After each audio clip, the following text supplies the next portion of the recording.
so you don't have to take notes so quickly and so furiously. Couple of things. I'm Italian, so I tend to use my hands and I tend to move around a lot. And if that bothers you, you're probably going to want to jump off the call now. Also, if you want to contact me after this, you can, and I'll give you my phone number. It's 808-987-3306, 808-987-3306.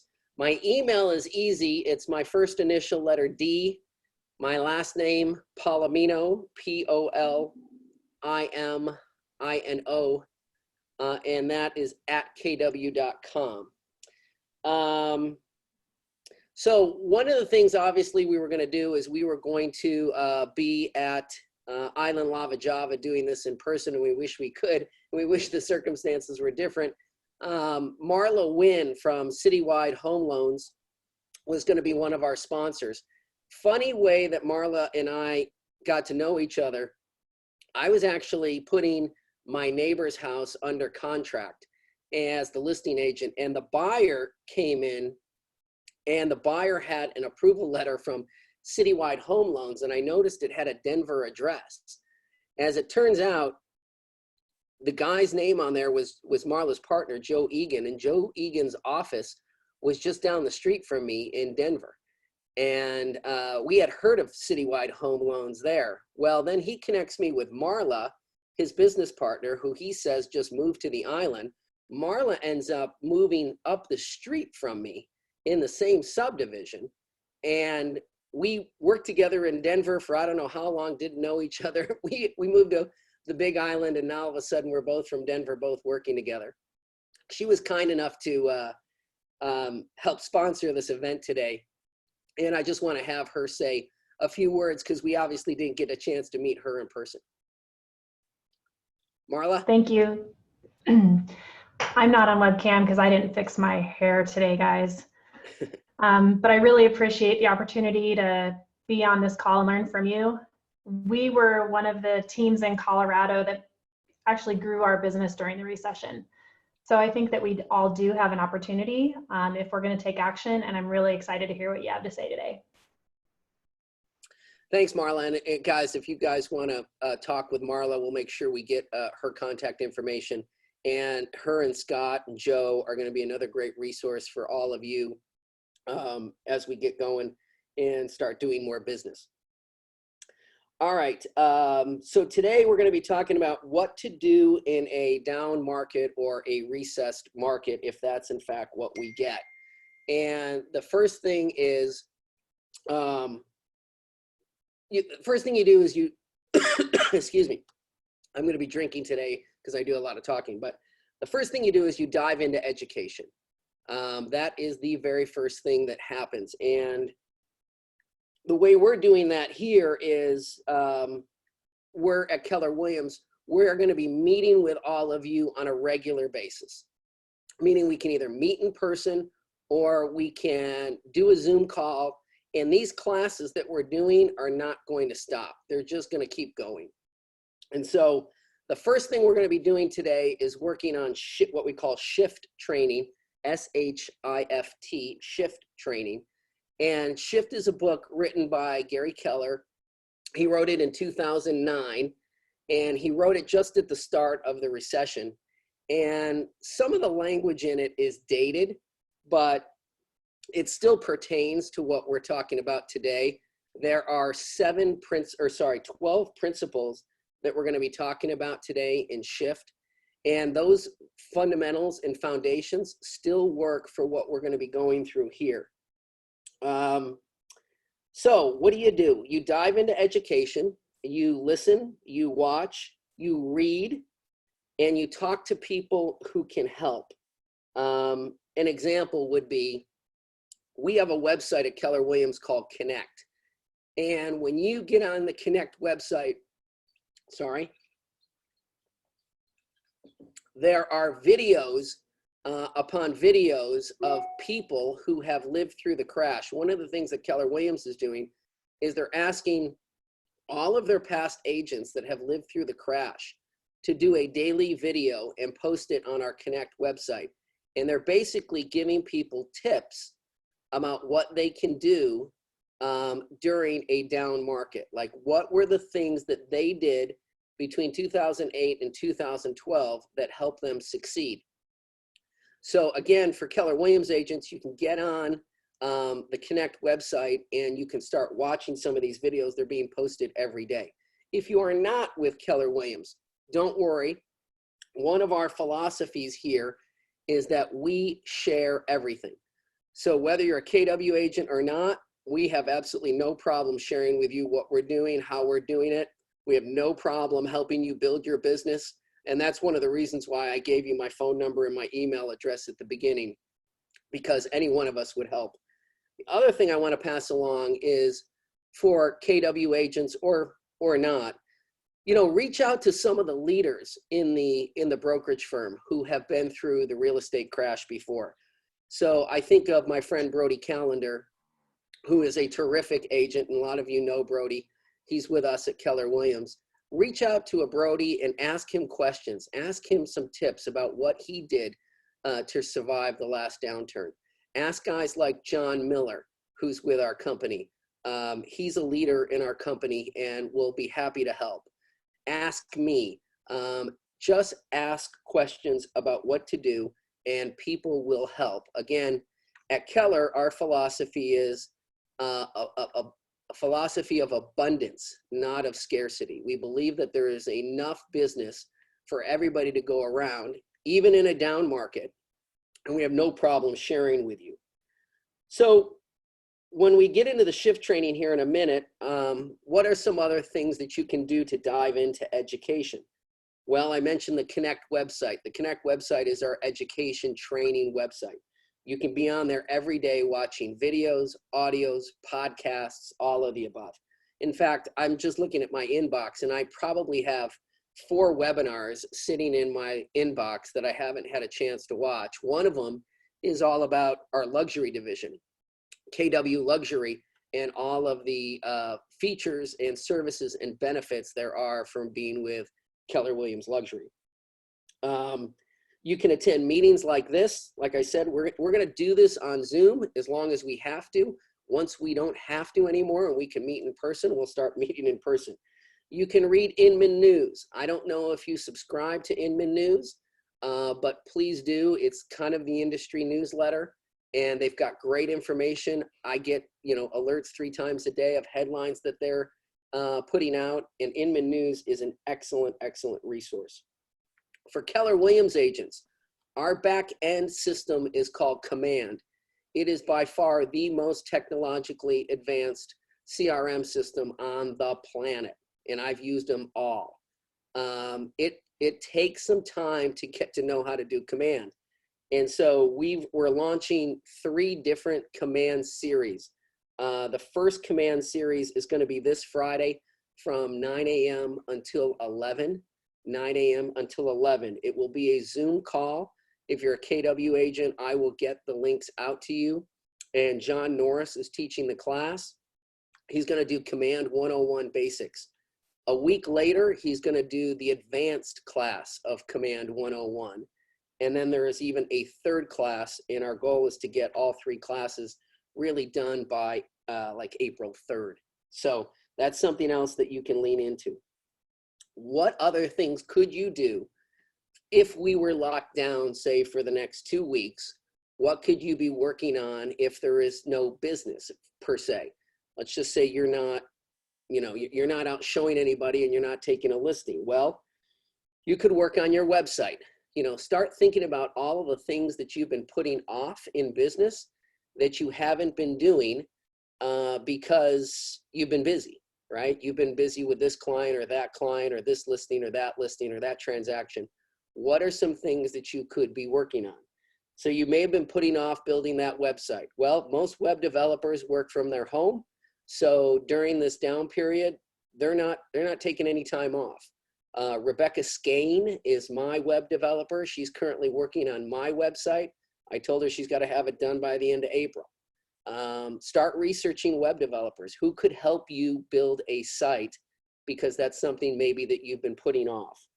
Work on the structure of your team. You may have been thinking about building a team, and we're going to get to that basically here in the second hour. But if if you haven't been, if you've just been a solo agent, but you think you want to bring some agents underneath you, well, then work on that structure and start working on those documents and what that all looks like. Here's the single best thing that I think all of us should do during downtime, and that is clean up our database. You've got, I don't know how many contacts in your phone. The first thing to do is take those contacts, download them to a Microsoft Excel sheet, and start going through them. And I clean them out this way. If I haven't talked to that person in the last 5 years, I probably take them out of my database. Unless, of course, it's somebody that's really near and dear to me and it's just my fault I haven't reached out to them, then I'd leave them in.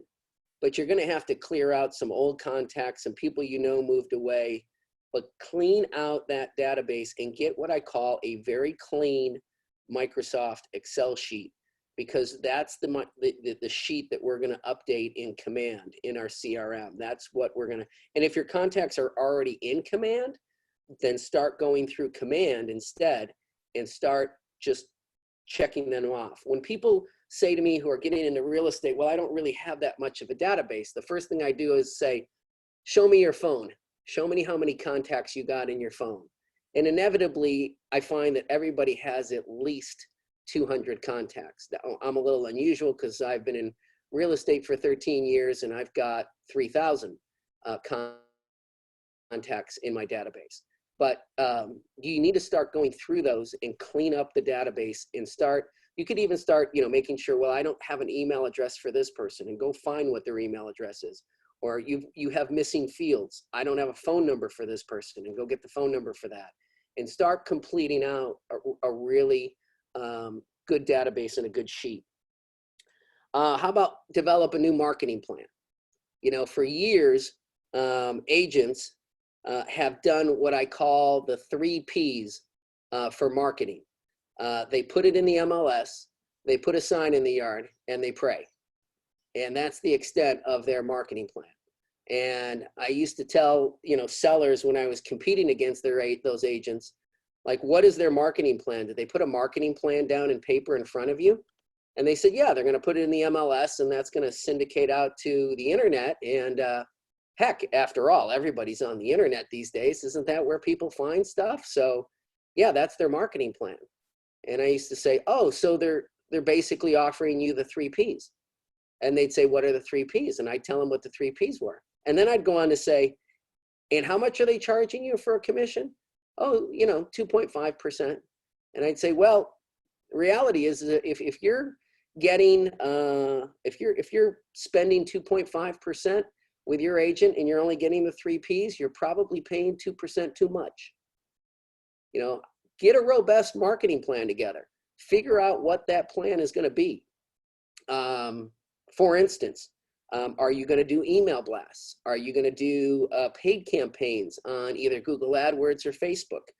Are you going to, what is it that you're going to do? Are you really that tech savvy where you can put together retargeting ads? Can you put together lists that ghost different demographics on Facebook? There's tons of different ways that you can develop a marketing plan. So start researching those, start looking at what they are, and put together a really robust marketing plan. Up to this point, those are some ideas of what you could do to dive into education during the down period. Does anybody have any questions, or would anybody like to interject anything?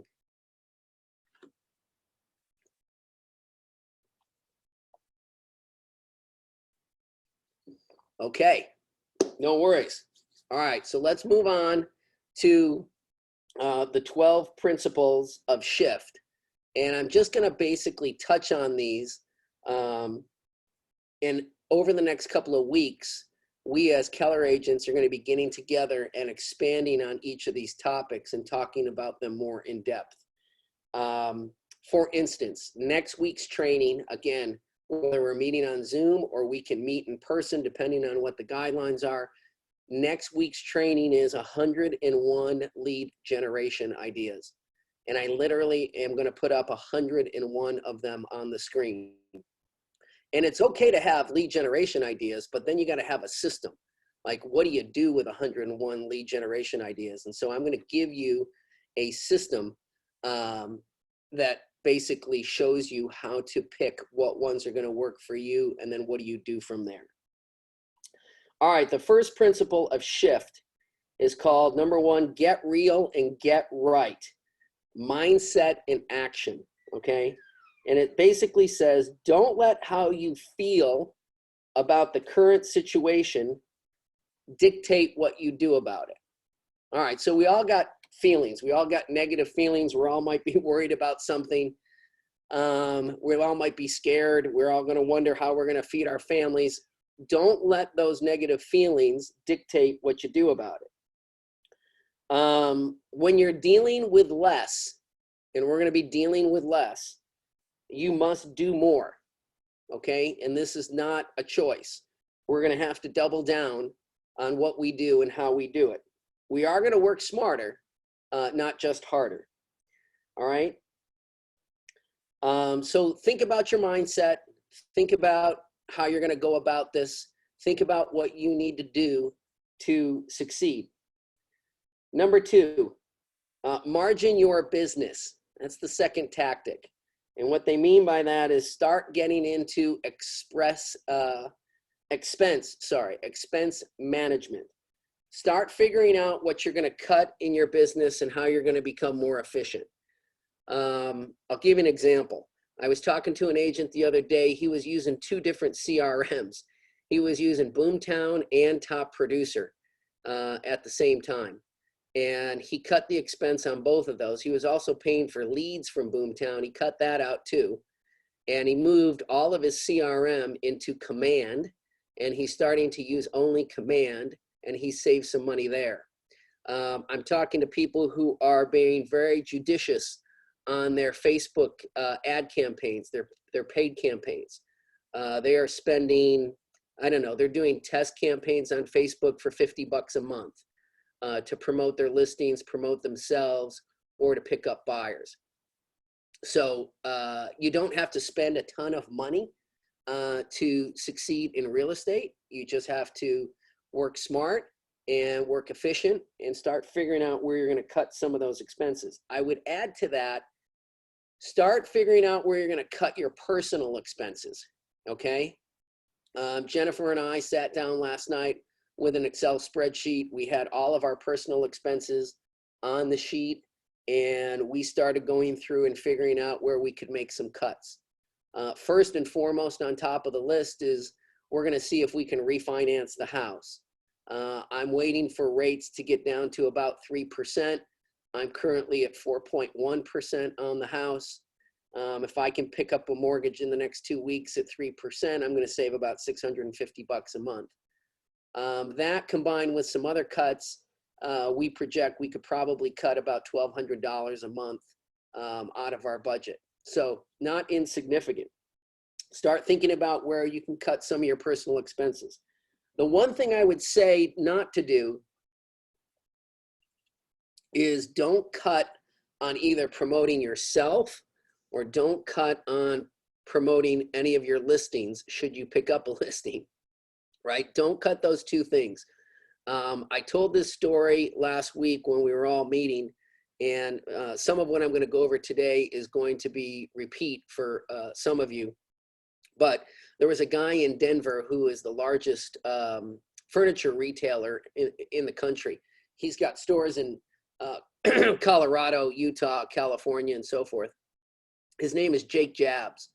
And they were doing an interview with Jake, and they were asking him how he was able to build his empire, his furniture empire, so quickly and knock out all of his competition. And Jake said, while we were in a depression, while we were in a downturn, all of my competitors retracted and I spent double. So, you know, he went on to say, listen, they pulled back all of their marketing. They pulled back all of their efforts. They cut staff and employees, and he did the opposite. Now, I realize not everybody's got the ability to do that, but what was he essentially saying? He said, while everybody else was asleep at the wheel, he went in and grabbed all the market share. And some of that's going to happen, and I'll talk more about that in a minute. Do more with less is tip number 3 in Shift. Do more with less. And the answer is, are you maximizing your productivity? Not only you, but your team. Are you maximizing productivity? What would be a good example of that? We often talk at Keller Williams about doing dollar producing activities. Are you doing dollar producing activities? What are some of the things that you can kind of shed and let go? You can have somebody else do that. And are you focusing on dollar producing activities? Obviously, lead generation is your biggest dollar producing activity. So focus in on that. And just take a look at how productive you are being in your day-to-day business. Are you doing what matters most? Number 4, find motivation and lead generate. Now, why do I say find motivation? Nobody likes to lead generate. I have yet to run up against a real estate agent who says, you know, Dan, I just love cold calling. You got to find motivation to lead generate. And obviously in this scenario, faced with a crisis, maybe we don't have to find too much motivation, but we do have to lead generate, and we have to time block for that. So start thinking about when you're going to do it. When's your lead generation time, what you're going to do, and how you're going to do it. Those 3 things. Let's see. So when we talk about lead generation, let's talk about the first and most simplest method. I've been telling everybody, including my agents that I worked with in Denver, your clients need you now more than ever. So everybody should be going through their entire database from top to bottom. People that you haven't called in a long time, whatever the case may be, and you should be asking them critical questions. How are you doing is the first question right off the bat. How are you doing? How is your family doing? And how can I help? Those are the 3 critical questions right off the bat. They are looking for you to be a resource to them in the midst of this. They're going to be looking to you to basically tell them what to do with their real estate and their real estate portfolio. So you have to be the economist of choice. And when they think real estate or they think about a real estate problem, they got to call you. Okay? So again, be a resource for them. Call your database top to bottom. That is a must. Do you send them monthly statistics? Do you send them a newsletter? Do you send them what's happening in their specific market? I'll give you an example. Something easy that you can do is, let's say somebody lives in Maui Estates.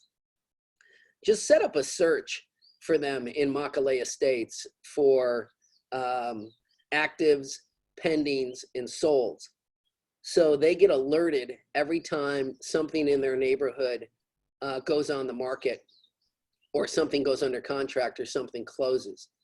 Again, be a resource for them. Be giving them value-added information. So again, they think of you. I know one agent back during the crash that all he did was become a blogger. That was his thing. He was going to be a blogger for Miami. And he didn't know what else to do to generate business. And so he just started putting up relevant information about what was happening in and around Miami, and what was happening not only in real estate, but even outside of real estate. And that was a big, big help. He started blogging about this on social media, on his website, everywhere he could post stuff about Miami. and trying to give people value added information. That was a really simple, easy way to connect people and, quote, become the economist of choice or the person that they rely on. All right, so what are we going to do in a down market after we do lead generation, or what leads are we going after? The answer is listings, listings, and listings. Those who control the inventory control the market. I don't know when buyers are going to be coming back to Hawaii. It's hard to say. I was thinking through this the other day, and I was saying, okay, well, let's just hope that we've turned the corner as a country by sometime at the end of April and early May. How long would it take for the average consumer to book a vacation to Hawaii? I mean, it wouldn't be immediately. It could be in 3 months. It could be in 6 months. It could be in 9 months by the time they get back here. I think that's one of the reasons why the HERO report, the UHERO report that came out of the University of Hawaii last week said the islands stand to lose 6,000 jobs, and they don't anticipate recovery for 12 months.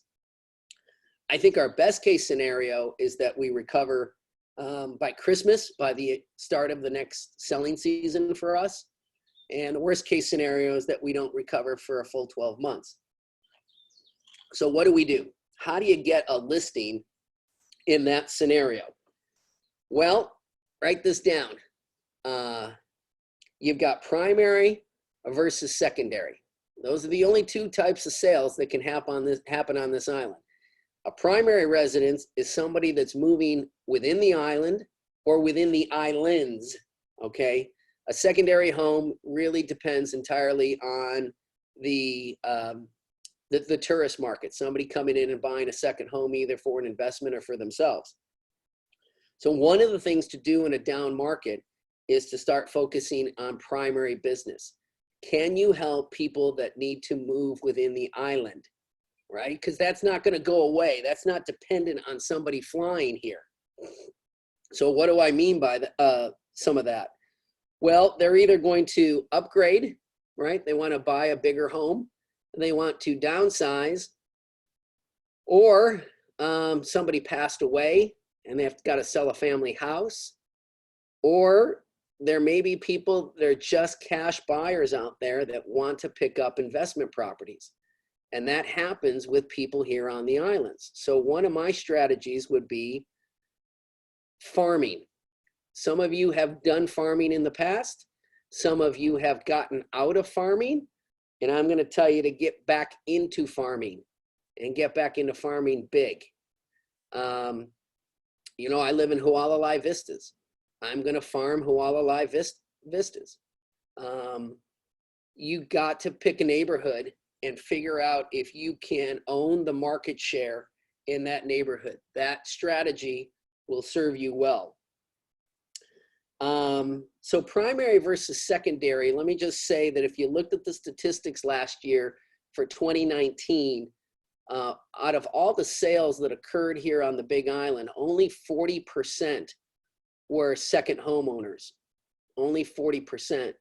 That means 60% of the sales done were primaries.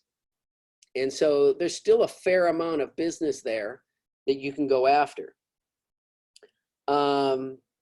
So let's get into how we're going to lead gen for that. I would be doing what I call the 5-5-5-5. Here it is. I don't know if you're going to be able to see my flip chart here. Hang on. Let's do this.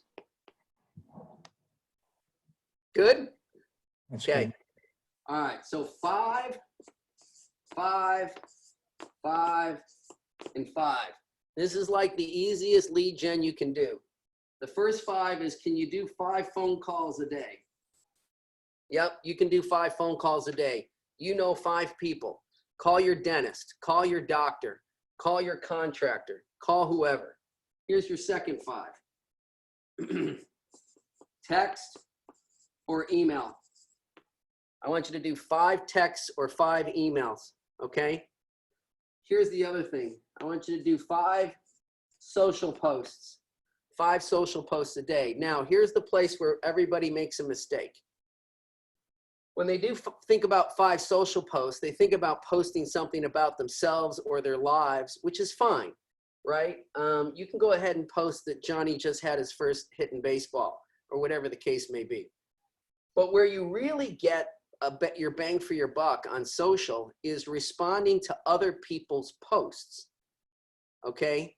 That's where the interaction goes. See, just spouting and talking on posts doesn't further the conversation. So what really you can post, but what I'd like you to do is really to respond to other people's posts. In other words, engage in the conversation. Let them know that you're out there and that you care and you're a part of their lives. Now, typically this last 5, I used to do handwritten note cards for my last 5. And you can still do that. However, in a crisis or in a down market, I'd rather see you go here. I want you to think about reaching out to 5 agents every time you're on the phone. Well, what 5 agents, Dan? Who do you want me to call? The answer is, I want you to get into the Keller Williams network. Most of you don't know this, or some of you do, but there's almost 800 Keller Williams agents just on the 4 islands. So you got a lot of calling to do to get through all 800, and you haven't even started with Keller Williams agents on the West Coast. And we all know what a feeder the West Coast is. So start calling agents and having conversations with them. What would that script look like? Well, that script would look like this. Hey, Errol, it's Dan. I just wanted to see how things are going over in Maui. We're over on the Big Island. I just wanted to touch base with you and see if we could, share any information or possibly share a lead in the event that you get it. I don't know if you get anybody from time to time that is coming over to the Big Island, boy, but if you do, I sure would love to be your go-to agent. And then Errol responds, oh yeah, Dan, no problem. You bet. I don't have any problem being your go-to agent. And vice versa. If you got anybody coming over from Maui, by all means, will you send them my way? You know how the reciprocal agreement goes. But you got to have this conversation with 5 agents a day and start on the market centers here in the islands and then start to the market centers, because a huge chunk of your business can come from referrals from other Keller Williams agents. Remember, there's 180,000 Keller Williams agents. There's 800 market centers in 36 countries. So leverage this, use this part, and start asking for business from other Keller Williams agents, okay? All right, I'm gonna set this back again a second. So you gotta figure out who's buying and selling, right? That's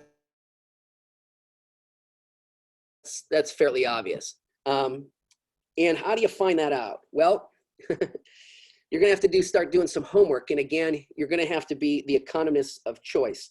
Let me talk about the market first before I talk about how we're gonna find these people. Obviously, this is one lead gen method. Actually, I'm gonna go back to the chart. Let's talk about the market a second. All right, back to the chart. Okay, if you were around in 2008 to 2012, you know that in 2008, the market started going like this, and it didn't bottom until March of 2011. That was the bottom of the market.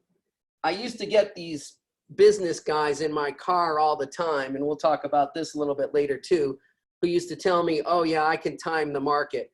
I'm gonna buy when we hit the bottom. I have yet to meet a single person who can time the market. They all say they can do it, and I always kind of joke with them, oh, you can time the market? So when the Dow was at 5,000 points in March, you went ahead and you took all of your liquidity and you poured it into the market in March of 2011, you must have done really well, right?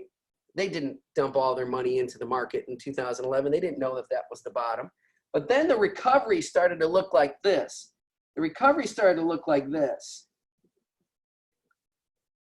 It was kind of a gradual recovery through 12, right? 13, 14, and beyond. Here's where I think the difference is going to happen this time around. This crisis hasn't been because we made, bad business decisions. A lot of this crisis here happened because we all over leveraged ourselves as Americans. There were bad business decisions being made, right? But in this crisis, here's what I think we're going to see. This is the chart of what I think it looks like. So we're right here in 2020, and it's March, right? And I think the business is going to go like this, a sharp decline. And as they've been saying on television, once we get through the worst of this, and we start, and the virus starts dying off, and people start getting better, and things start to get back to normal, I think the recovery looks like this, right? We're not, that's drastically different from what happened in 2008. I don't think it's a bounce back. I think it's an extremely sharp bounce back. I think the American public come right roaring back and are ready to buy. And so we've got to be ready for this. We got to be ready for the bounce back. And again, while people are kind of sleeping, we're going to be working on this. Now, this is not a plug for Keller Williams at all, but it's just plain fact. From 2008 to 2012, we were the only company that doubled our agent count and tripled our production. I'm going to say that again. From 2008 to 2012, during the recession, we're the only company that doubled our agent count and tripled our production. We got really hard to work while other people were retracting. We're going to get really hard to work in this area, and we're going to be ready for this sharp bounce back. Make sense? I'll take another pause, and I'll see if you guys have any questions or anything that you'd like to interject on that. Or you could tell me I'm just blatantly wrong on those projections. Please make sure that you unmute yourselves if you'd like to ask a question.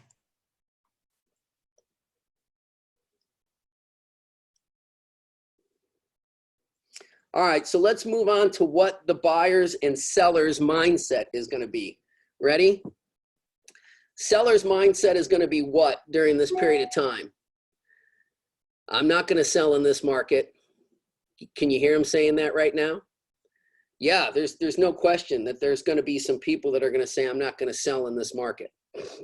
And what's going to happen is they're going to do one of two things. They're either going to sit on the sideline and just continue to feel pain, continue to feel the pain of carrying the property and so forth, until they eventually get to a point where they call you, as long as you've stayed in front of them, and they say, okay, I'm going to go ahead and sell. Actually, a seller has to go through 5 phases. Let me see if I can remember these 5 phases, if I remember them correctly.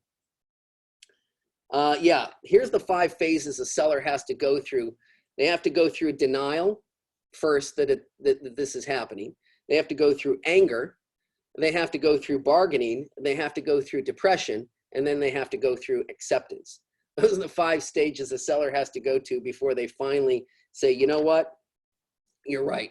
I think we need to sell this. And so as I was saying at the meeting a week ago, let's take the secondary market as an example. If you've got a condo and you've got a condo out in Hawaii Kai and no one's coming to the island to rent it, there are no VRBOs, there are no Airbnbs, the person who owns that condo is hurting. Now, how long does that person have to wait and how long do they have to hurt before they contact a real estate agent and say, I'm thinking about selling? So again, a strategy of mine here would be, if I'm you, I start getting the public record of people who own condos in Hawaii Kai, in Kolea, in Fairway Villas, and they're renting them out as investments, as VRBOs and Airbnbs.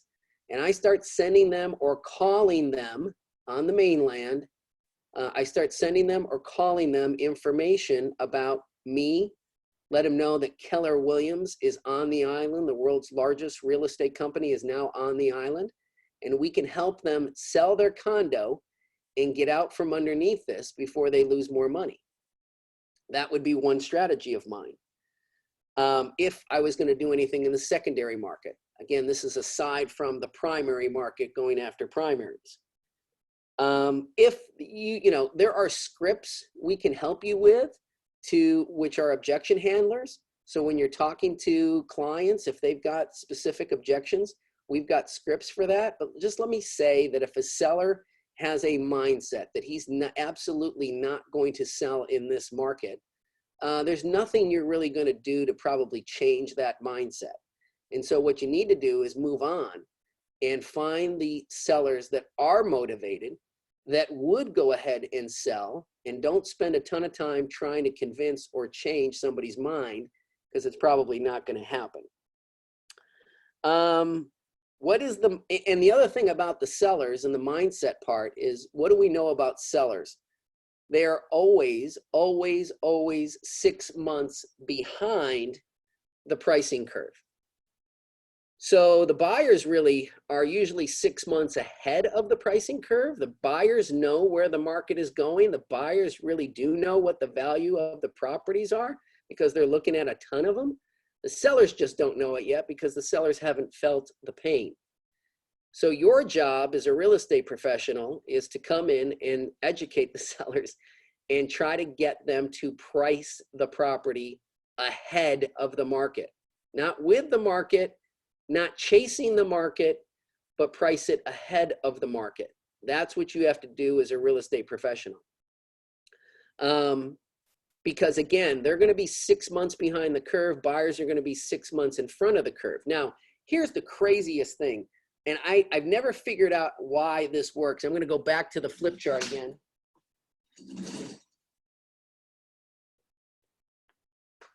The buyer's mindset is crazy. And I'll tell you why it's crazy. So if you got a down market or a recessed market, you would think that the buyers would come in and start buying. But what does the buyer do in a recessed market? Most of the time what he does is he doesn't do anything. He kind of dilly-dallies and dwaddles, and you show him a bunch of properties. He's a cash buyer. And one of the things you say to him is, hey, this property is a great deal. And he says, yeah, but it's going to go what? Lower. Yeah, it's going to go lower. I'm just going to wait. I'm going to time the market. Don't worry, the price is going to go lower. So now think about the opposite. Think about what we were in a seller's market, right? Where there's very few homes. There's very few homes to buy. What do buyers do? They come out and they buy like crazy. They buy like crazy, and they compete. They compete against other offers. And you know what they do? They pay too much. That's in a seller's market. But when we get to a buyer's market, you know what the buyer's mindset is? They don't buy. And they don't buy because they're worried that prices are going down, and they're worried that they're going to what? Pay too much. Oh, prices are going to drop. I don't want to pay too much. I'm like, are you kidding me? You don't want to pay too much? In a seller's market, you'll compete against 4 other offers and pay $10,000 over asking. But in a buyer's market, you're worried about paying too much? And you got to educate them on this. Listen, nobody is going to, and this is one of the things you got to tell the buyers, nobody is going to buy at the absolute bottom of the market, and nobody is going to sell at the absolute top of the market. That never happens. But here's what you can do. You can buy what I call smart, right? You can buy smart, and you can buy the right property, right, at the right time. This is what you got to tell them. We can buy smart, we can buy the right property, and we can buy it at the right time. Mr. Buyer, if your whole goal is to buy at the absolute bottom of the market, the chances of that happening are little to none. Mr. Seller, if you're hoping to sell at the absolute peak of the market, your chances of doing that are almost little to none. But you could buy smart, you could buy at the right time, and you could buy at the right price. I mean, okay, you bought the condo for $600,000, right? The market dropped a little bit. Yeah, you could have got it for $580. In the grand scheme of things, does that really matter? Does the $20,000 really matter? It doesn't, because there's a good chance that he's going to hold on to it. He's going to come around. He's going to sell it, not at the absolute peak of the market, but when the market is doing well. And the $20,000 here is totally forgotten because he gained it over here. Here's another conversation you can have. I'm not going to sell in this market. That's what the seller says. Okay, you're not going to sell in this market. Why? Because my house is worth 15% less. Okay, your house is worth 15% less. Next question, are you buying? If they're living here on the island, the answer is, yeah, I'm buying. Okay, well, if your house is worth 15% less, then the house you're buying is 15% less as well. It's a wash, right? What's the problem? You're losing 15% over here. You're gaining 15% over here. Now, where he says, I'm not gonna move in this market. I'm not gonna sell in this market. And he's not buying. Well, that's a tougher argument, right? Because he doesn't want to lose 15%. However, if he's not buying and he doesn't want to lose 15%, then you got to launch into the conversation of, okay, what is it costing you to hold this property? What is it costing you to be in this house, right? What is it costing you to hold on to this, quote, investment, which may not be an investment anymore? Does that help a little bit? I'll take a break again and see if anybody has any questions about buyer and seller mindsets.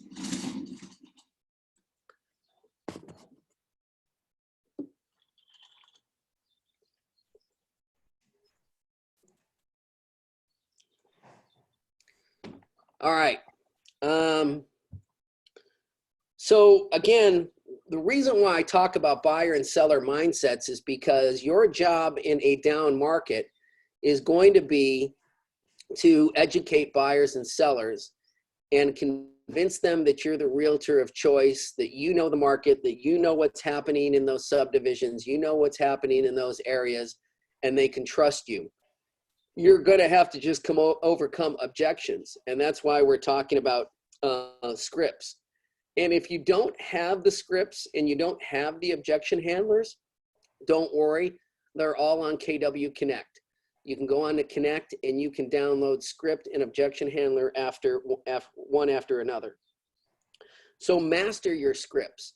If you haven't mastered your scripts, get a partner, get a practice partner. You know, find somebody that in the office that you do business with that you like, and just role play scripts and objection handlers. Print them off, talk about them in the mirror, right? Practice in the mirror, and then practice on one another.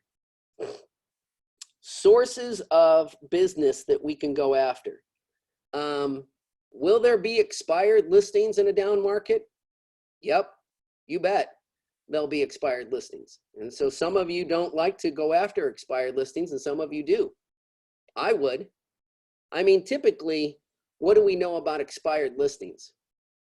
They're expired for a reason. And the reason was 90% of the time, price. And so, you know, be thinking about what the script is going to be when you're getting on the phone with expireds. Be thinking about what the objection handlers are going to be. Typically, when you get on the phone with the expired, they do one of three things, or sometimes they mention all three things. You ask them how their pricing was, and they'll say, oh, my pricing was perfect. We were spot on. And then you'll say, okay, well, how was the marketing? Did you have plenty of marketing for the house? Oh, my agent didn't do anything. And then you say, well, how was the agent overall in you know, showcasing and bringing people to your house? And the first thing they do is they throw the agent under the bus. They do it over and over again. It's never their fault. right? So those are their three big things. The agent stunk, there was no marketing, and we were priced right. Just be ready for those conversations and figure out what your objection handler is going to be when you start calling expireds. Obviously, calls to your sphere, which we talked about. Value-added emails, right? Can you be sending out value-added emails to your sphere or to prospects? What would be value-added emails? We talked about market reports, what's happening in a specific subdivision. Is now the time to refinance? Help people refinance their home who say, I'm not selling in this market. Well, what's your financing rate? My financing rate's 4.5%. What if we could get it to 3.5%? Be a value to these people and get them into a refi at 3.5%, and they will remember you forever. How do you get the phone numbers of people that you're going after in whether it be whatever subdivision, Hualalai Vistas, Kolea, Hali'i Kai, wherever you're going? How do you get their contact information? Answer, write this down. It's called Cole, C-O-L-E, Cole Realty Resource, Cole Realty Resource. They've got a yearly plan. I think you can break it up into 4 payments. Sign on with Cole, and I love them because they do an outstanding job, and you can zero in on any area, neighborhood, city, state, subdivision, and you can zero in exactly on all of the rooftops in Makalea Estates, and it'll tell you who the homeowner is, when they bought the house, what they paid, what their address is if they don't live there. It'll tell you their phone number, their home phone, their cell phone number. It'll tell you if they're on the do not call registry. And that's how you start farming a neighborhood over the phone, by Cole Realty Resource. Okay. Is there a monthly commitment to that, Dan, to that service? It's usually a yearly commitment, and like I said, you can break it up into quarterly payments, but you can cancel at any time with, I think, 30 days notice. You can cold call. Obviously, you can use, like I said, Realty Resource, Cole Realty Resource to cold call. You can call for sale by owners. If you're driving around the island, listen, in tough economic times, guess what a seller doesn't want to do? Doesn't want to pay a commission, wants to keep as much money in his pocket. If I'm driving around and I see a sign out front that's a for sale by owner, I pull in. I just knock on the door. I introduce myself. And I don't ask for the listing at that meeting. What I do is I say to the for sale by owner, I'm a real estate agent here on the island. I saw you're a for sale by owner. I'm not asking for your listing, Mr. Seller. I'm just wanting to know if I can be of help or I can be a resource for you here. Oh, what do you have in mind? Well, I don't know. Is anyone doing an open house for you? Again, when we can do open houses. Right? He says, no one's doing an open house for me. Well, would it be okay if I created some flyers for your property and I did an open house for you? He's either going to say yes or no, but he's going to find that pretty cool. Is it okay if I come in and I take a look at your house because I keep a shadow inventory of homes that are not in the MLS, and I like to push this shadow inventory of homes out to my clients from time to time? Is there anything I can do if you don't want to do an open house? How about I make some flyers for you, some professionally made flyers, Mr. For Sale by Owner, and you can keep these professionally made flyers on your kitchen table. So when you do show your house, you can give them a flyer. Anything that you can be of value to Mr. For Sale by Owner, because what do we know about the For Sale by Owners? We know that they're most likely not going to sell their house. The statistics show that they've got less than 0.5% that they're going to sell their house on their own. And at some point, they're going to call you and they're going to ask, what should they do next? And they're going to inquire about your services, about whether or not you would represent them. I can't tell you over the years how many for sale by owners we represented in Denver by just knocking on their door and asking if we could be of assistance to them. Okay. Let's see. One of the other ways that you can get business is what I call allied resources. Talk to people who that will know of people who are thinking about buying or selling. An example would be Marla and Scott Wynn, the lenders on this call.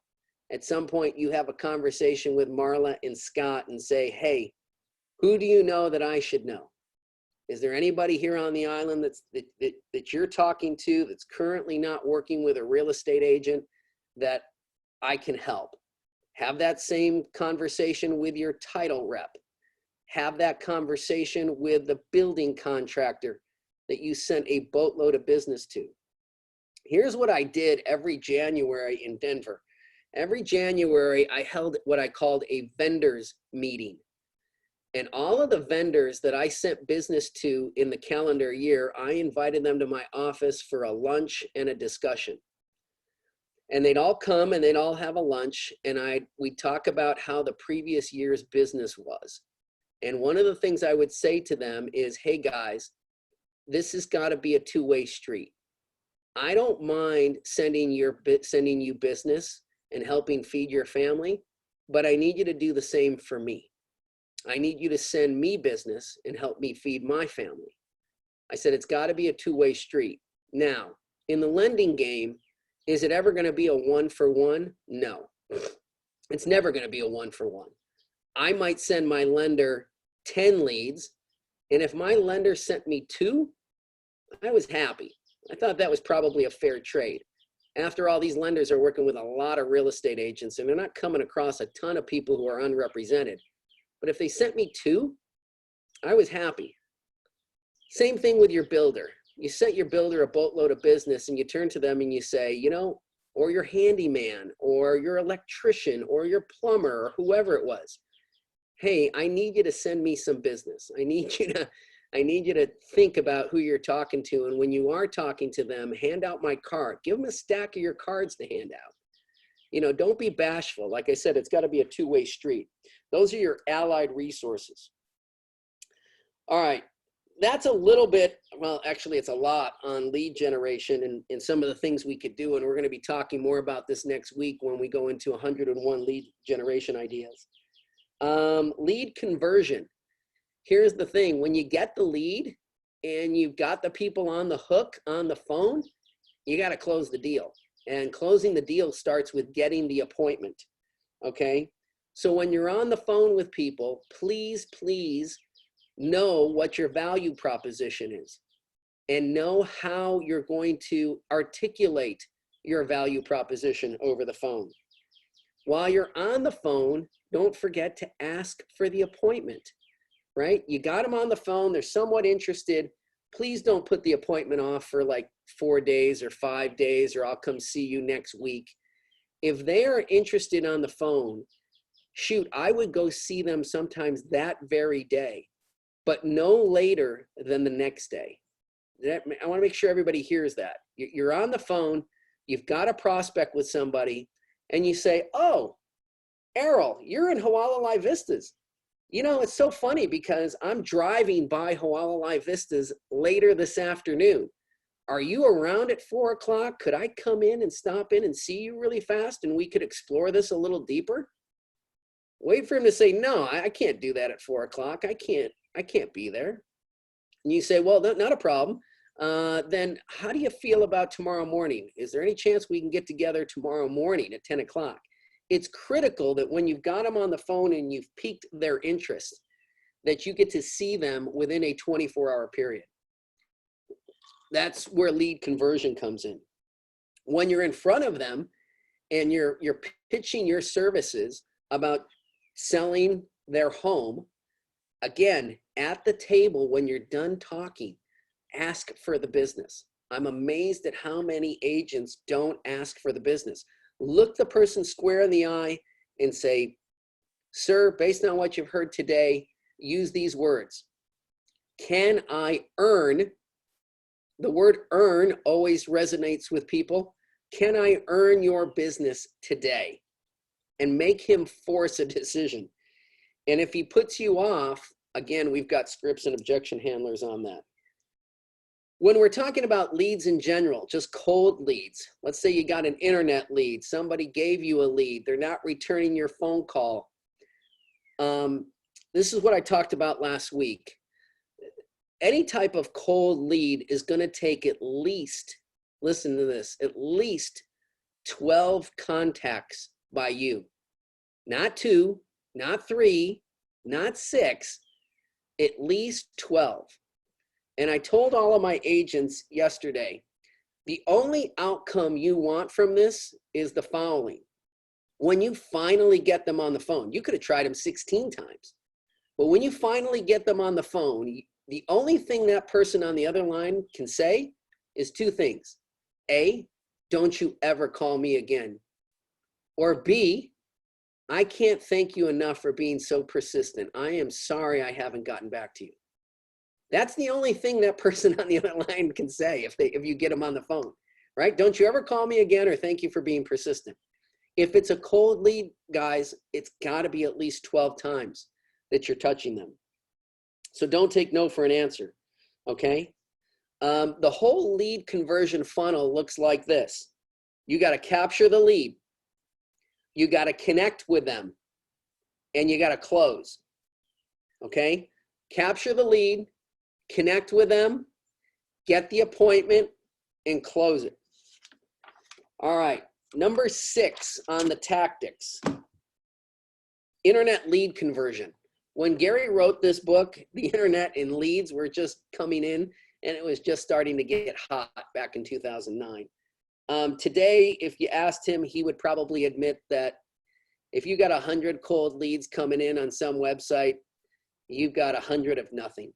I mean, it's really, really hard to convert a cold internet lead. So I don't want you spending a ton of time here, but I do want you to make sure that you are maintaining your internet presence. Either you've got your own website, you're doing your own blog, or you are doing social media. I want you to maintain your internet presence.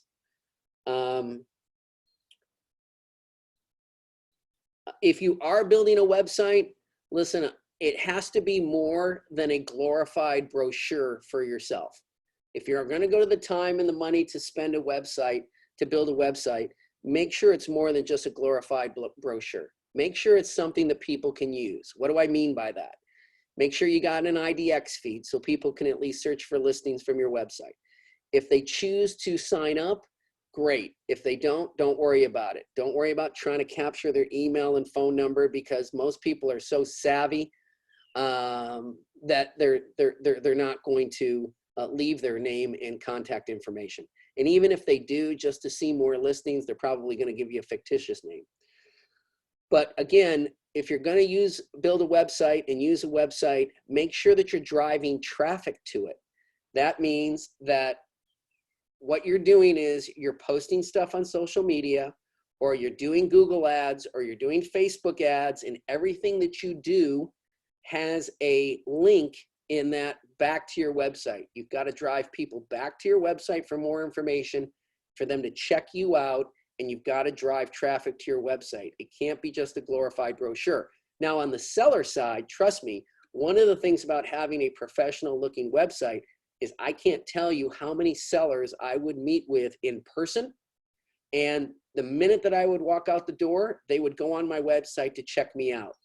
And they would check me out 3 different ways. They would look to see what homes I had sold in the past. So make sure you've got all your past sales up there. They would look to see what featured homes that I was currently representing. They would read my blog content, and they would look at other ways in which I stood out from the crowd. So they would research my website pretty thoroughly, and they did that after I had the listing appointment. So think about that. Number 7 on this is helping your buyers and sellers, again, price ahead of the market. And we've talked about that. We talked about the mindset there of what a seller has to go through, and that he's 6 months behind. Here's one of the things. If inventory goes up, prices have to go down. There's just no choice, because buyers will have much more choice. And that's what you have to show to sellers. Sellers say, well, this crisis is going to be short-lived. It's going to come and go. It's going to pass. But if you start seeing inventory go up, and there's an awful lot of condos now on the market in Waikoloa, you've got to show your sellers the data and say, look, you're competing against all of these other properties. Inventory has gone way up, okay?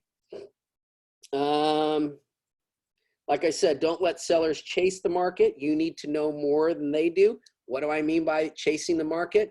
Sellers started out too high. You know they started out too high, and they're making a series of price reductions that are ridiculously small.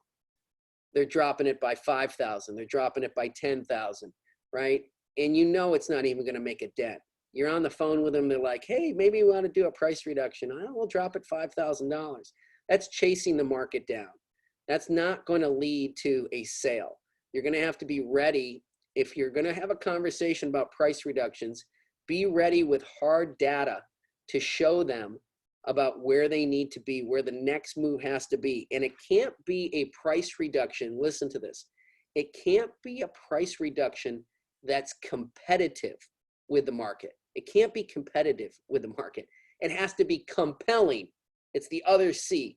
The price reduction has to be compelling. And what you say to your seller is, Mr. Seller, if you're the buyer and you've been looking at this property and you saw that the seller just dropped it by $5,000, would that even raise an eyebrow for you?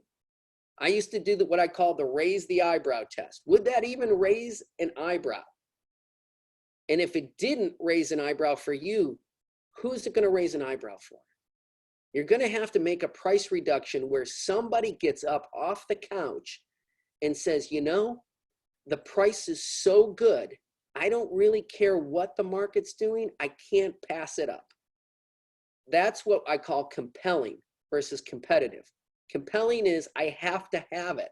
I can't pass it up at that price. And that's the conversation and the coaching you got to do with your sellers. Number 8, stand out from the competition. They're talking in this chapter of Shift really about staging or not staging. And I'm not going to spend a lot of time on that. I don't really care where you land on the staging versus not staging, but you can decide for yourself. Number 9, creating urgency.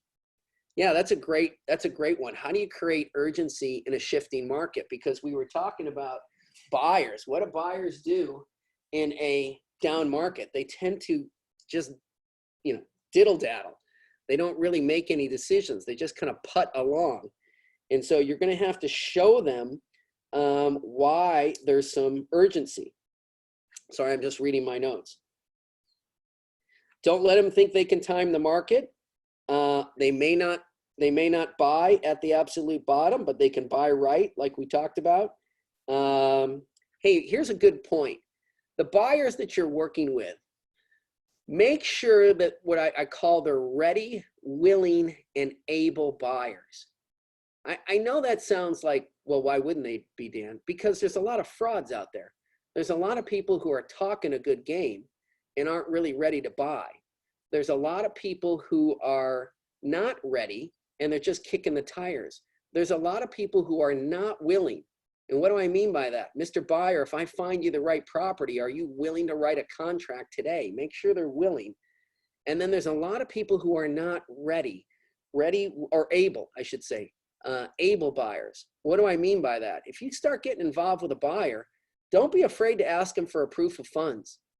You don't need to be running all over this island chasing everybody who doesn't have the cash. Ask them for a proof of funds before you get started. Let's see if they're able to actually pull the trigger, right? And then when you get that letter of proof of funds, call the bank or the financial institution and verify it. You can't believe how many proof of funds letters I got in my career where the people were absolute frauds. They had given me a fraudulent document. I would call the bank, and not only did the account never exist, but the person never existed. That happens.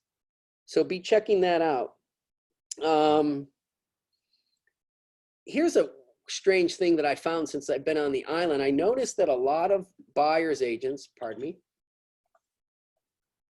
will go out and they will show people property and they'll do it for a considerable amount of time without a buyer's agency.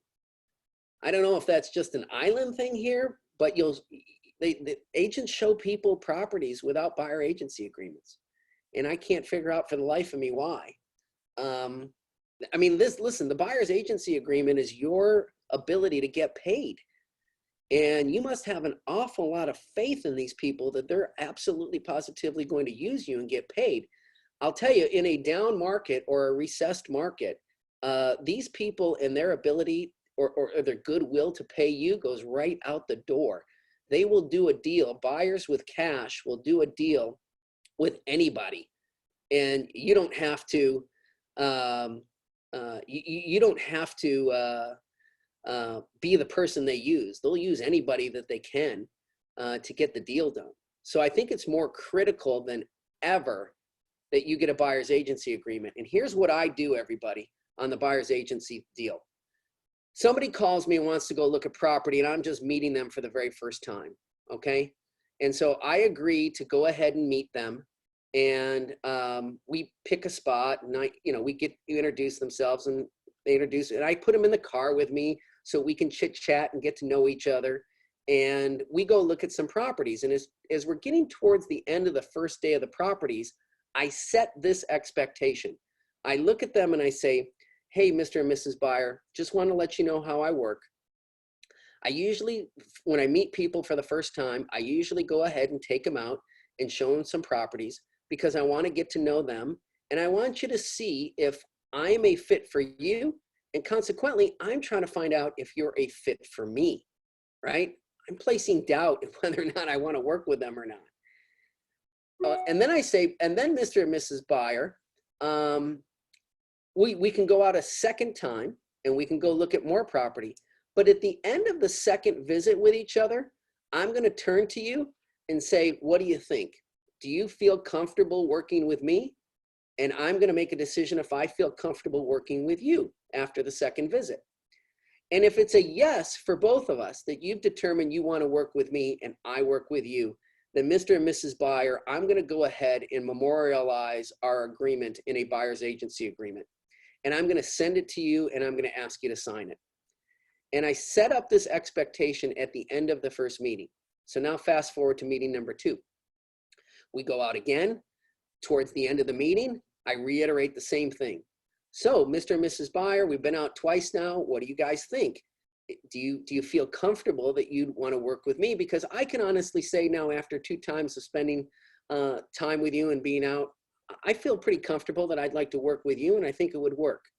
And I put them on the spot. I wait for them to say, no, I don't feel comfortable working with you. Hey, that's great. I love no's. You know, no's are great. The only other favorite word other than no is yes. But no is fine, which means I can move on. I don't have to spend any more time with these buyers. I can go start working with somebody else. But if they say yes, I do feel comfortable starting to work with you, then I turn to them and say, listen, I'm going to go ahead and send you a buyer's agency agreement memorializing our agreement. And if you'll sign it tonight, then I'm looking forward to getting started with you. I go home, I send the agreement. They sign it. Great, done. 2 visits, and I've got a buyer's agency agreement, and I'm getting paid if these guys buy anything. If they don't sign it, not a problem. I'm moving on to the next buyer. Make sense? All right. Number 10 on shift. Expand the options, creative financing. I used to tell my agents this all the time. One of the best things that you can do to be a resource for your clients is to find them cheap money. It is the single best thing you can do is to find them cheap money. I had a client one time called me up to see my listing. I met him out there. He was unrepresented. He took a look at my listing. He didn't like it. I remember standing in the rain outside in front of the house. He said, yeah, I don't like all the noise in the backyard and the traffic. I said, yeah, I get that. I understand. I said, where else would you like to look? And he said, well, there's a house actually down the street here that I would absolutely buy because I love this neighborhood and I would buy it in a New York minute. And so we started talking about that house. I said, well, what's stopping you from buying it? He said, well, it's a jumbo. And he said, I don't know if anyone will do a jumbo loan with 10% down. I said, I bet I could find somebody to do a jumbo loan with 10% down. He said, really? On a $2 million property? I said, yeah. I said, give me some time and I'll get back to you.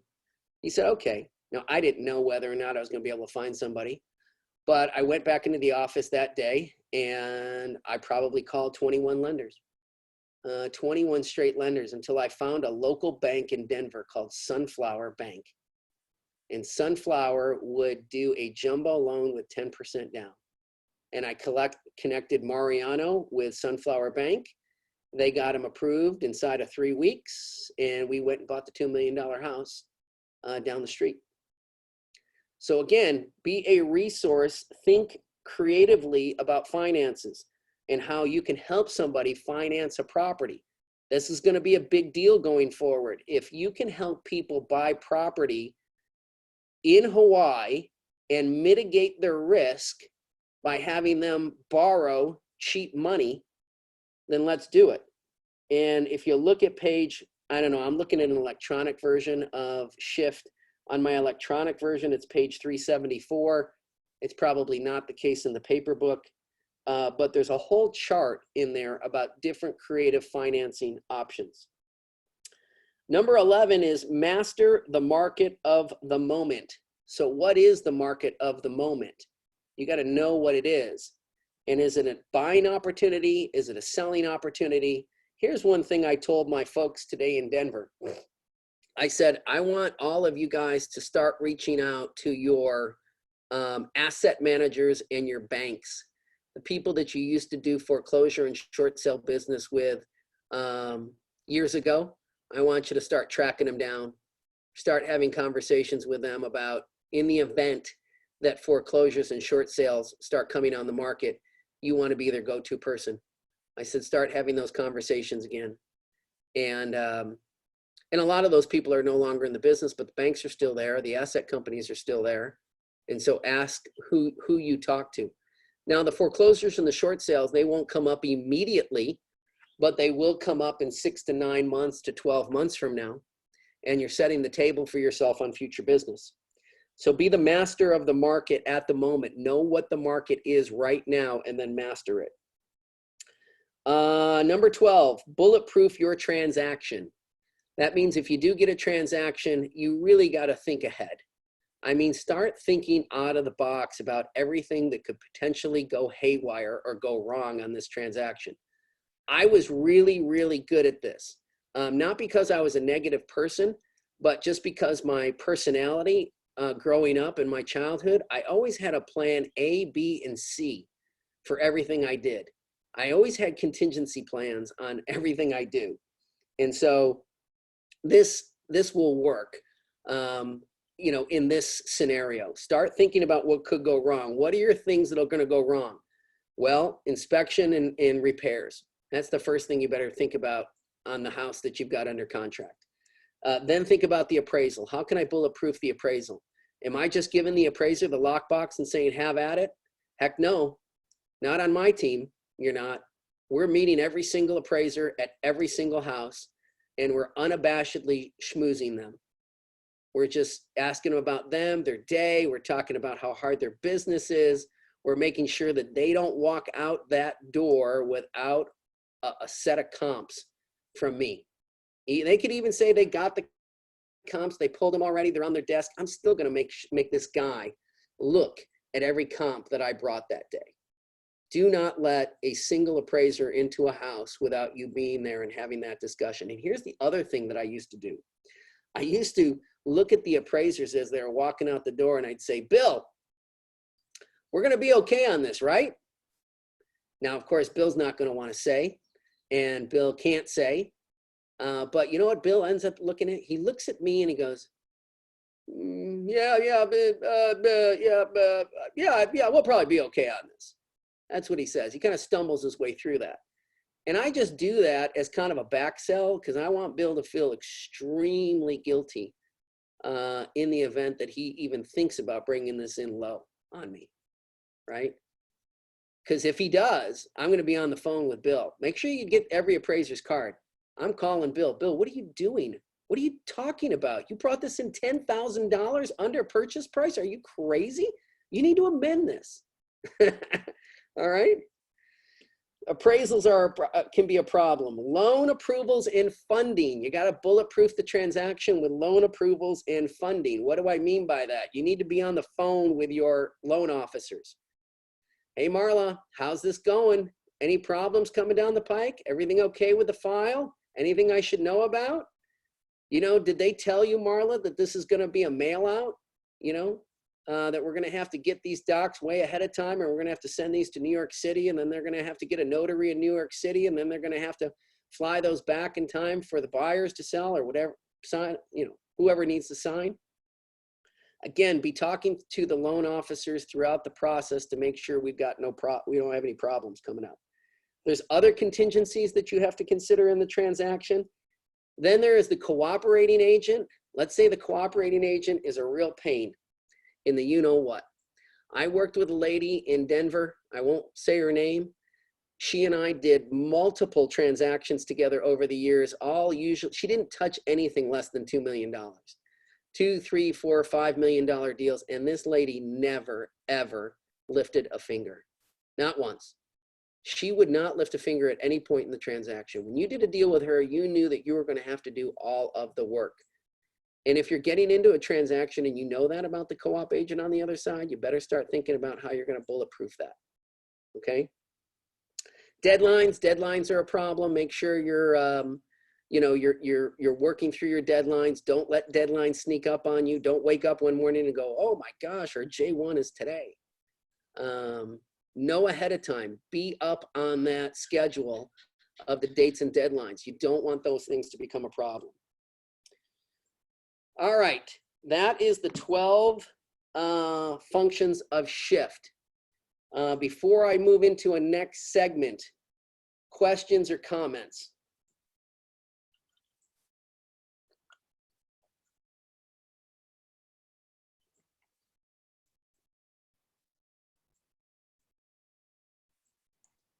Okay, I'm going to try to do some team building structure as I promised all of you. With the time that I have left, I'll be respectful of your time and try to get you out of here at 2 o'clock. I'm going to do as much as I can and get into that. And then I'm going to save about 5 minutes to close. Here's what I'm going to do. I'm going to get back in front of the flip chart.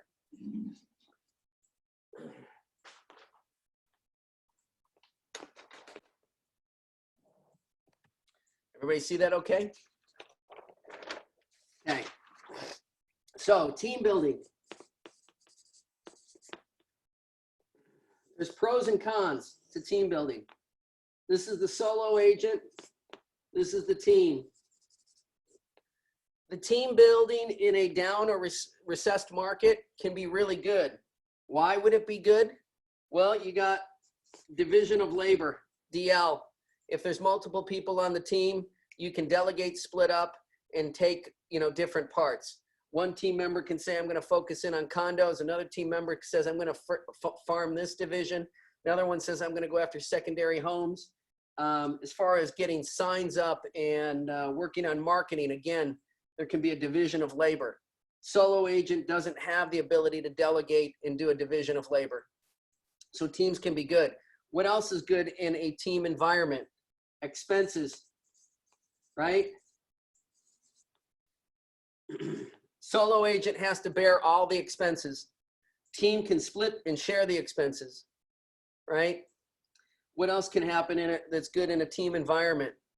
Well, you're also going to split the income. That may be good or may not be good, but let me tell you why it may be good. So Gary Lorman and I were a team for 10 of my 13 years.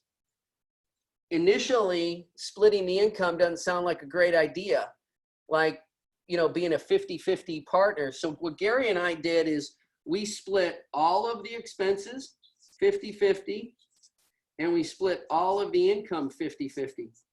So when I tell people for the majority of my career, I was never 100% commission, I was always on a 50-50 split. They're like, really? I never knew that about you. And I'm like, yeah, I was on a 50-50 split for 10 of my 13 years with Gary. But here's what was good about that. There were months where I wasn't doing so well. and I wasn't getting as many deals, or my deals weren't selling or weren't closing. In the meantime, Gary's deals were selling and were closing. So I could have the month of January where I brought in no sales, but Gary brought 40K into commission, right? We split it 50-50. So I got 20,000 and he got 20,000, even though I didn't bring in a single deal in the month of January. That was a good deal for me, right? But there were months where, you know, May, Gary brought nothing and I brought 50K in. And so Gary got 25,000 of the 50K that I brought in, and then I got 25,000. You see, it's a wash. It works. So don't think of it as, oh, I'm splitting my income 50-50 with somebody on a team. This can be of a benefit, right? Now, here's the other thing. On the solo agent, what would be a benefit? Well, almost always the solo agent tells you they get 100% of the commission. They get 100% of their commission. This is a lie. This is false. Nobody gets 100% of their commission. Why? If you read the MREA book, The Millionaire Real Estate Agent, you'll know that if you're doing real estate and you're doing real estate correctly, there is a cost to do business. And they'll tell you that the cost to do business is at least 30%. Cost to do business. Okay? That means you're down to 70% of your 100% commission. Now, if I'm acting conservatively and saying that you're in a 15% tax bracket, and you're probably in a tax bracket that's greater than 15%, but for the sake of this conversation, let's just say you're in a 15% tax bracket. You're now down to 55%. Did I do that right? So 55%. So you're a solo agent, and all this time you've been under the impression that you get 100% of your commission. But the reality is you've been on a 55-45 split, and you just didn't know it. Okay? So that's one thing about teams, pros and cons. This is the simplest team right here that you could ever put together. It starts with you, and I'm going to put a big R because you are the rainmaker. You are the person that drives in all of the business. You are the person that drives all of the teams. And one of the simplest and easiest ways to start out a team is you as the rainmaker, and then what you do is you get a killer admin. So you get somebody like I had, my Shannon in Denver. She was what I call my work wife. Shannon was worth her weight in gold 10 times over. I loved her to death. She was a killer admin, okay? And you got a lot of business. What happens in this the simplest team form right here is that all of the stuff that you shouldn't be doing, and what do I mean by that? You shouldn't be doing paperwork. You shouldn't be doing marketing. You shouldn't be doing a lot of things. The only thing you should be doing is selling, right? Sell.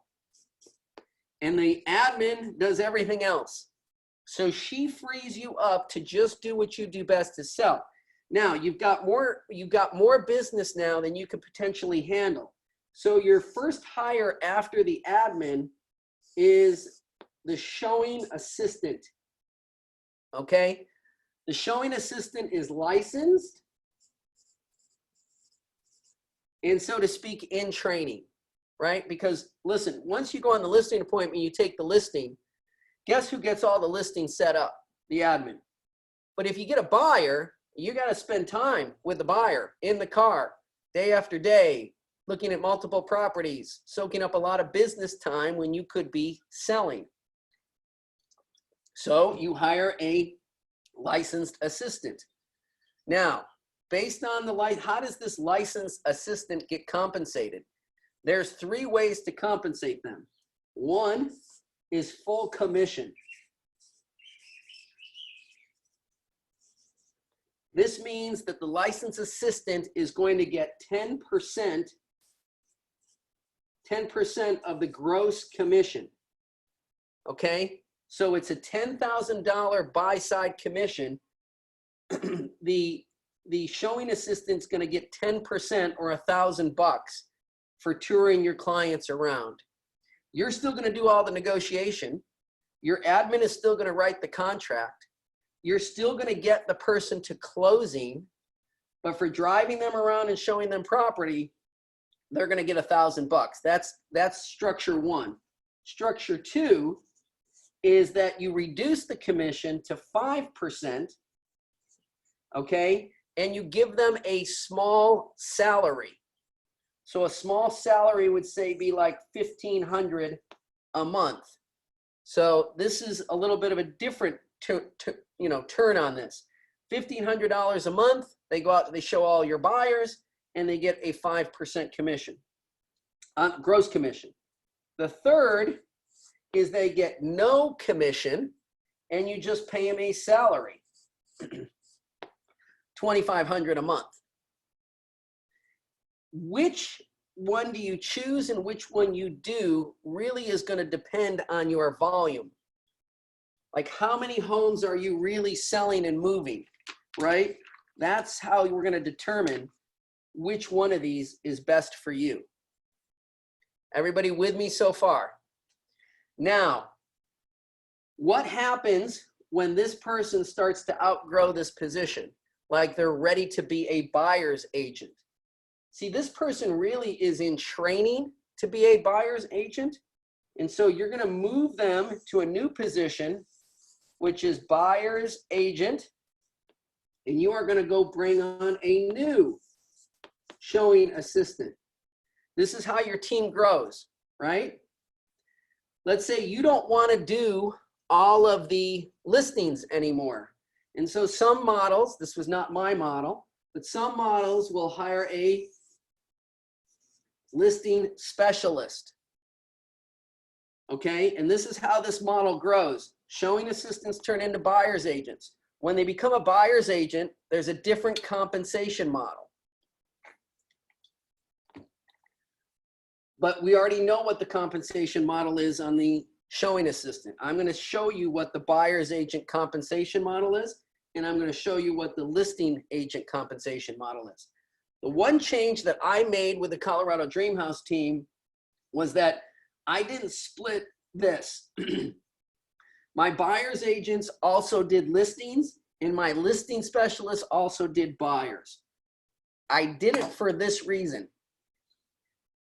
If your listing specialist only does listings and never does buyers, one, are you helping them in the long run? No, because if they ever leave you, they're no closer to being a good buyer's agent because all they ever did was listings. You didn't train them well. So I wanted to train people well. I wanted to make sure that all of my agents knew how to do both. So in the event that they did leave me, they were well equipped. The other thing is if the listing agent only does listings and this person leaves your organization, guess who gets the listing job back? You. And I didn't want the listing job back. I didn't want the listing job back, and I didn't want the buying job back. And the reason why is because all I wanted to be was the rainmaker, running the team. I didn't want to sell. I wanted to generate the leads. I wanted to push them off, and I didn't want to sell. Now, before you set up,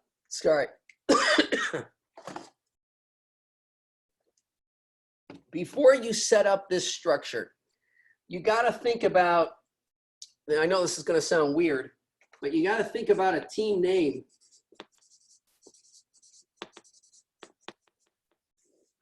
That's critical, the team name.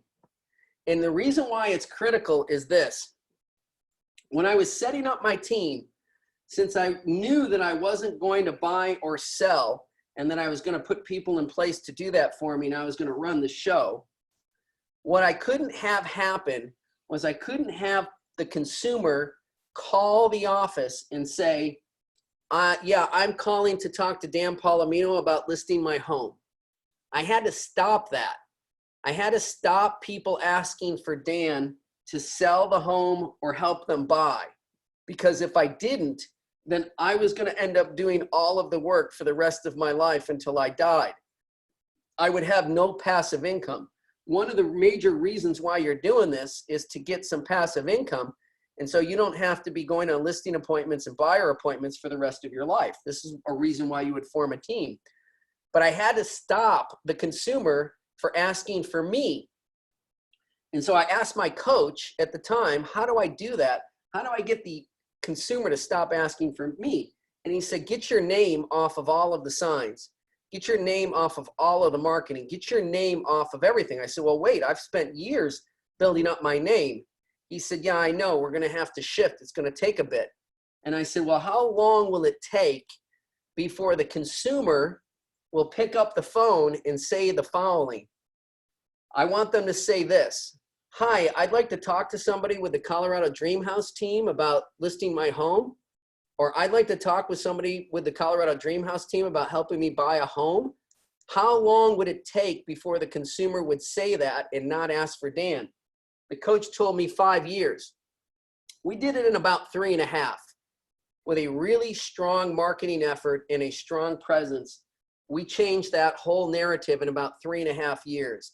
The phone started to ring asking for somebody at the Colorado Dream House team and not asking for Dan Polimino.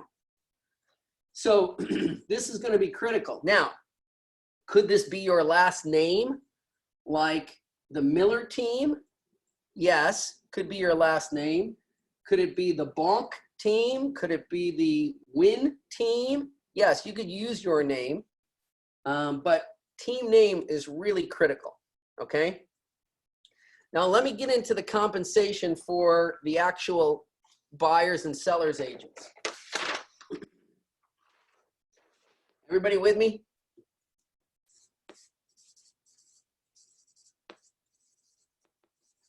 And we're going to be doing math. So I'm going to try to do it with you here. Here's what we did. If you were a buyer's agent on the Colorado Dream House team, you were on a 50-50 split with me. So $10,000 commission, 5 went to the team, and 5 went to the agent. That was for me. That was for running the team, helping these people with leads, helping with their education, helping them build their business, and taking care of all the expenses. Now you say, but Dan, you don't really have any expenses in a buy situation. Well, that's why we're on a 50-50 split. On a listing, all right, now don't choke on this, but all of the agents on my team got 30% of the listing. And you're saying, whoa, 30%, are you serious? You only paid them 30%? Yep, 70% went to the team. Why did you do that? And why would they go along with that? I'll tell you why. Because there's significant expenses listing homes. And so I had a young buck come into my office, and he said, you know, Dan, I've been with you a long time. And he said, I think I've done a really good job. And I said, yep, you have done a really good job. And he said, I've gotten a lot of deals for you. And he said, I really think I deserve more than 30%. I really think I deserve a 50-50 split on the listings as well as the buyers. And I said, okay, do tell me your case. And he laid out his case. And I listened to him. And I said, okay, I'll tell you what, deal. Let's do 50-50 on the listing side. And he was like, really? We can do 50-50? I said, yeah, we can. I said, congratulations. And he was all happy. And then I extended my hand and I said, okay, now that you're my business partner and it costs me $350,000 a year to run this team, I want to know how much of that $350,000 expense you're going to be picking up. And he just sat there quiet. And he said, what do you mean? I'm not picking up any of the expense. I said, but you want to be my business partner and you want to be a 50-50 split. And you want me to pay for all of the expenses too? I said, that hardly seems fair. Once we talked it through, he realized. You see, I'm not saying that this is the be all end all of structure on the listing side, but I found this to be true. I found it very hard for me to pay for all of the expenses. And what do I mean by that? Photography, my director of marketing, Mike Rush, who was on a salary, to pay for Shannon, my executive assistant, to do all the paperwork, to pay for the brochures, to pay for the signs, to pay for the signs being installed, to pay for the Google AdWords, to pay for the Facebook ads, to pay for all of this stuff. My numbers told me that if I were going to pay for all of that, I had to be on a 70-30 split. If I was going to be on a 50-50 split, I was going to lose money. Okay? Anybody have a question I can pause at this point on this?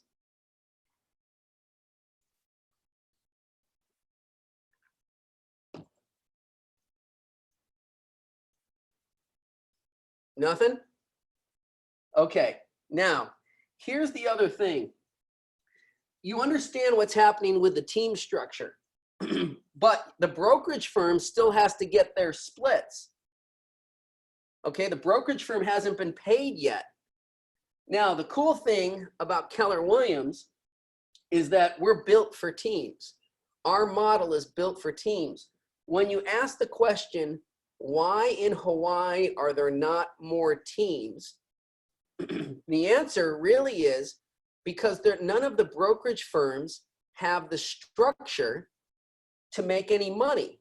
In other words, if you're paying an 80-20 or a 70-30 split to your brokerage firm in perpetuity, then you have no money left over to pay to be on a team. The math doesn't work. But at Keller, when you're in a cap system, if you only have to cap, then you can afford to be on a team and pay the brokerage firm cap, because the cap will stop, the amount that you're paying to the brokerage firm will stop, and the associate will start to make more money. But if the splits with your firm are in perpetuity, they never end, then they never have an opportunity to make enough money. They can't afford to pay the team and pay the firm. So one of the structures we do at Keller is this. Your rainmaker, the top person on the team, pays the 28K cap. Every team member below the rainmaker pays a half cap, 14K.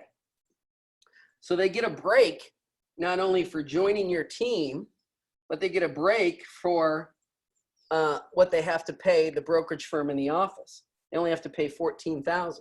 So if you say to an associate who's thinking about coming aboard and needs help and needs training and needs somebody to help them get leads and deals done, and you say to them, hey, at our brokerage firm, you're only going to have to pay $14,000. Well, where else are they going to get that? They're not going to get that anywhere else here in town. No other brokerage firm is going to say, yeah, come aboard. You're only going to have to pay us $14K for the year, right? So the associate can afford to pay the $14K and still split with the team. That's why the team model works at Keller and doesn't work at a traditional brokerage firm style, because of a cap system and not a split system in perpetuity. And again, can you pay them more than 30%? You can. But let me just walk through this for just a quick second on this math here. So it's not as big of a deal as you think here. Let's take a purchase price of $800,000, okay? And let's take 800K and let's multiply it times 2.5%. So we got times 2.5%. So we got a $20,000 commission. Now, if it's the rainmaker, he's getting the $20,000 commission. But the truth of the matter is, the rainmaker, if he's a solo agent, he's on a 55-45 split, just like we talked about. But let's just say it's the associate, and this is a listing, right? So it's a listing for $800,000 at 2.5%. The associate is getting 30% of that. So the associate is getting $6,000 in commission. And out of this, the rainmaker or the team gets $14,000. People say, well, shoot, that hardly seems fair. Well, wait. On the $14,000, we know at the very least that the rainmaker's got a 30% cost to do business. So take the $14,000 and multiply it times 30%. You got to subtract $4,200 minus $4,200. Remember, the associate does not have the $4,200 in expenses, right? So the rainmaker now is netting $9,800. Okay. Now take 9,800 minus 6,000. 9,800 minus 6,000. So we got a difference of $3,800. The rainmaker made 9,800. The associate made 6,000. There's a $3,800 difference. My question to you is, does the rainmaker deserve to make 3,800 bucks more? Sure does. He owns the team. He's got all the responsibility. He's got all the problems. He's got all the headaches. He's the one that's responsible for driving in the business and giving the leads. Now, the other question you're going to have is, did they get a better split if it was their lead and the lead didn't come from the rainmaker? No, they didn't get a better split. And the reason why they didn't get a better split is because the expenses didn't change, whether it was their lead or my lead that I gave them. Expenses stayed the same. And so the math had to work. So when people say the 30/70 doesn't work, you say, well, there's only a difference really of 3,800 bucks. Questions on that? Hey, Dan, Teresa posted something in chat. She wants to know if agent fees are covered like MLS and any other expenses associated with being an agent. Totally up to you. It's what your value proposition is to the associate. I've done it both ways. I've done a scenario where I paid for their MLS, I paid for their board dues, and I've done it in scenarios where they had to pay their own. But remember, when the rainmaker made 9,800, the rainmaker has to pay their split out of that to Keller. They have to pay into their 28 cap. The associate has to pay into the 14 cap from the 6,000. But eventually this is going to go away, right? These are going to go away. You're going to cap. The associate keeps the whole 6,000. The rainmaker keeps the whole 9,800.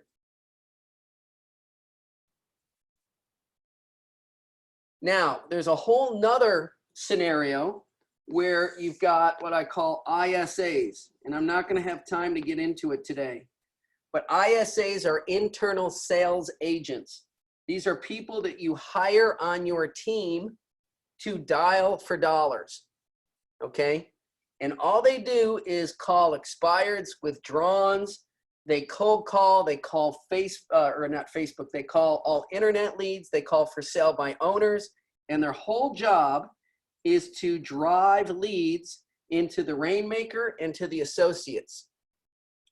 And the way they usually get compensated is going to be very similar to the sales, the showing assistant. ISAs usually get 10% of the gross commission, or 5% and a small salary, or no commission and salary at all. And so I've done it all three ways, and in a later class, we can talk about how to compensate. But I've done it where I just did $2,500 a month. I've done it where they've been in a commission-only scenario, and I've done it where they've been in a commission plus salary scenario. But think about this. Here's another potential scenario that you could do that would be less cumbersome. You could have the rainmaker here. You could have the admin here. You could have a showing assistant here. And you could have an ISA here. Now, if you could convince the ISA to work directly on commission, great, but most of them are going to need a salary plus commission. So let's say you do the 5% plus salary. They're dialing for dollars for you. They're feeding the leads to the rainmaker. The rainmaker is pushing all the buys over to the showing assistant. The ISA sends all seller leads to the rainmaker. He goes out and meets the seller, but after he gets the listing, the admin does all of the work. That's a nice little team right there. That's just a showing assistant, an admin, and an ISA. And I can draw this up 14 different ways. So what I would do is I would say, all of you who are interested in potentially building a team, that you'd sit with me and we'll draw it up one-on-one based on what's going to meet your needs. Now, there's some other things that we'll have to tackle at a later date, like what does the independent contractor agreement look like for the buyer's agent? Because the minute you start adding team members, you better have an independent contractor agreement that's written up and rock solid. And make sure it's written up by an attorney. And I'm happy to share mine with you, okay? An example would be like my attorney always tells me, Dan, before you get, and this is my recommendation to all of you that are thinking about teaming up with one another. If you're thinking about teaming up with one another, the one thing I want you to think about, it's a bad sentence, but my attorney always says, Dan, I need you to think about how you're going to get divorced before you get married. And he's dead on, because before you go and start a team with a bunch of you as partners, you really need to think first about what happens if it all goes bad. If it all goes south, how are you all going to part? And work from how you're going to exit and how you're going to terminate the relationship, work backwards. And so one of the things that I did with the legal doc was I spelled out really clearly how we were going to part ways in the event that the buyer's agent didn't work out. I not only outlined all of their compensation, but I've got 3 or 4 paragraphs just on how we part ways in termination.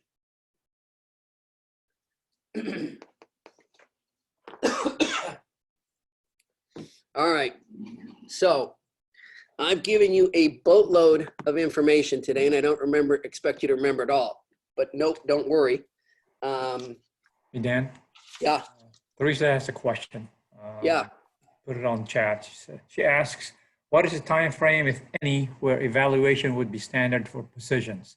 Yearly, 6 months, regarding value-based production? Then a question mark. Yeah, here's what I did. You can't start a team and not give the team members anything. You have to give them something. And so Monday at 11 a.m. for 1 hour to an hour and a half, I met with my team every single Monday, and we talked about the week ahead. What was happening? What deals were they working on? What obstacles did they have? What did they need help with? What objection handlers? What scripts did I need to work on with them? I wanted to make sure they were set up for the week to go out and get business. I also wanted to know what the recap was from the weekend. That was on Mondays. That was a mandatory meeting from 11 to 12:30. On Thursday mornings, I would wake up Thursday mornings and I would start with what I called 30-minute one-on-ones. I met with every member of my team for 30 minutes every Thursday morning, from my admin to my buyer's agents to my marketing director. And I really wanted to know 3 things. Number 1, how are they doing within the team? Is there any problems or issues that we should talk about? Number 2, Where were they going? What was their growth trajectory? Where did they want to move in their career? And number three, how are they doing personally? I wanted to know how they were doing with their family, with their girlfriend, what problems. Now, why would I ask them the personal questions? Here's why. Because whatever's happening generally in people's personal life spills into their business life. And it ends up hurting their productivity, or it ends up hurting the business. And so, they didn't have to tell me, but many times they did. And many times I found that I could be of help. I remember one gal coming into me and said she was struggling with depression.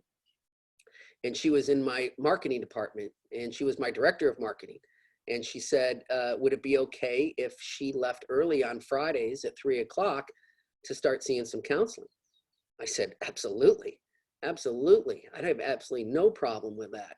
And we adjusted some other things for her, and we made some other, concessions to make it work for her, but she got through it and she was amazing. But if I didn't ask the question, I wouldn't know. So the evaluation period, to answer your question, was weekly. And after I walked out of the one-on-one meetings on Thursday, we actually did a team training beginning at 11 o'clock. So every Thursday, we picked a different topic to talk about training. And we did an hour from 11 to 12 every Thursday. And those two things were the three things were mandatory. The Monday meeting, the Thursday one-on-ones, and the team training on Thursdays. All right, any more questions?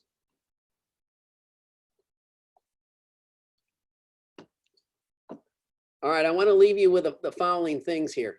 Number one, don't wish this time away. Gary Keller talks about this in the Shift book. I was absolutely guilty of this. In the middle of the recession, I, like Gary, said to my wife, I wanted to just close my eyes, wake up, and have it all be over, and have the crisis and the recession be over, and it would be a year or 2 or 3 years from now, and we would be back to normal, and we would be back on a seller's market, and all would be well. And what we learned from that, and Gary talks about it in the book, is that you would have missed a lot if you had wished this next year away. You would have missed a lot of things happening in your life. And you got to ask yourself, what am I here to learn for the next 12 months? Like, what's my purpose? What am I going to learn? Because you got to take the good with the bad in life. And one thing that I want to pass along to you is that change always comes bearing gifts. I know sometimes it's hard to see that and hard to know that the change is going to be good, or there's going to be any good coming out of it.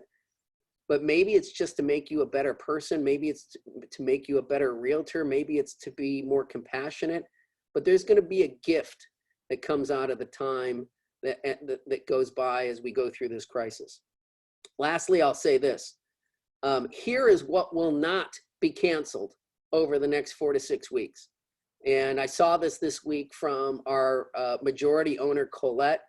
She shared this. It's an unknown author. But she said, connecting with our people will not be canceled because of the virus.